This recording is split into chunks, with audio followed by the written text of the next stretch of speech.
lived in Southern California, had written to Jan and Eugenia and told them about the promise of American life. We had some family that had moved to L.A., Alex said, and they were always writing letters about the beautiful weather, the ample opportunities, and whatnot. Convinced that Jan could find greater success in America, the Van Halen family departed Holland on February 22, 1962, by steamship. They carried with them a few suitcases, a Rippin piano, and about 75 guilders. To subsidize the cost of their passage, the family entertained their fellow passengers during the 9-day trip.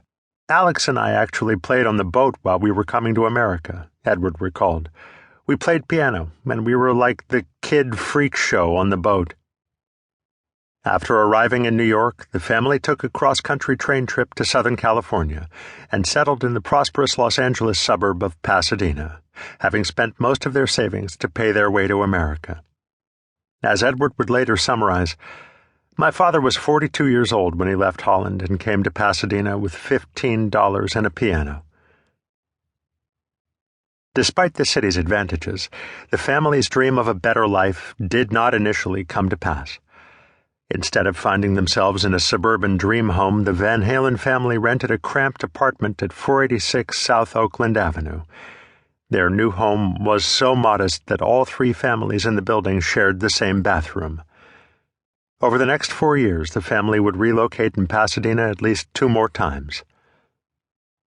During their first months in America, the Van Halen clan had bigger problems than housing. My dad couldn't speak the language, and he didn't even know how to drive a car, 'cause in Holland you ride bicycles, at least back then, Edward said, as he recalled his father's first American job as a dishwasher at Arcadia Methodist Hospital. Because his father didn't even own a bicycle, he walked 6 miles each way to work, and his mother pitched in by working as a maid. These difficulties led their youngest to call the American dream that had brought them to America a crock of shit. Of course, Jan had hoped to support his family through music. For my dad, America was the land of opportunity, Alex remembered.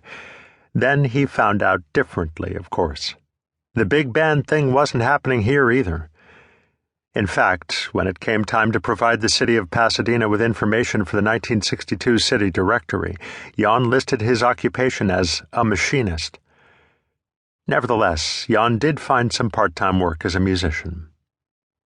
For the brothers, the language and cultural barriers that initially separated them from their peers drew the two together. Alex explained, "The only friends we had were each other. That's part of the reason we're so close. We knew no English whatsoever. It had a lasting effect on us in terms of being able to accept traveling and touring and not being sure what the next day brings." Edward agreed, adding, "We were 2 outcasts that didn't speak the language and didn't know what was going on, so we became best friends and learned to stick together." Still, in the months that followed, the brothers began to build friendships with kids they'd met in school and in their neighborhood. As the brothers acculturated, their parents' hard work began to pay off. On April 27, 1966, they purchased an 896-square-foot home located at 1881 Las Lunas Street in Pasadena. Still, the Van Halens remained far from prosperous. George Curville, who lived nearby and has known the Van Halens since he was 7 years old, remembers, "They had the smallest house on the block. These were all Pasadena bungalow homes. There were 2 bedrooms. The kids had one room and the parents had the other. There was a single bathroom, a living room, a dining room, and what they called a galley kitchen." Ross Velasco, who was a close friend of the brothers, recalls an incident that highlights life in the Van Halen household in the 1960s. "Alex and I had been down to the beach to body surf. Someone broke into my van when we were in the water and stole all of our clothes, even our shoes. So we drove back to Pasadena in our wet swimsuits. When we pulled up to Alex's house, his mother was at the door. She was such a sweet woman.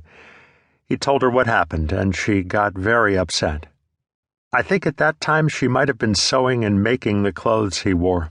She was most upset that he had lost his shoes." This hand-to-mouth existence prompted Jan and Eugenia to ponder their sons' futures. In their minds, music offered the best prospects, and so music lessons remained a staple in the brothers' lives. Alex and Edward took violin lessons while in elementary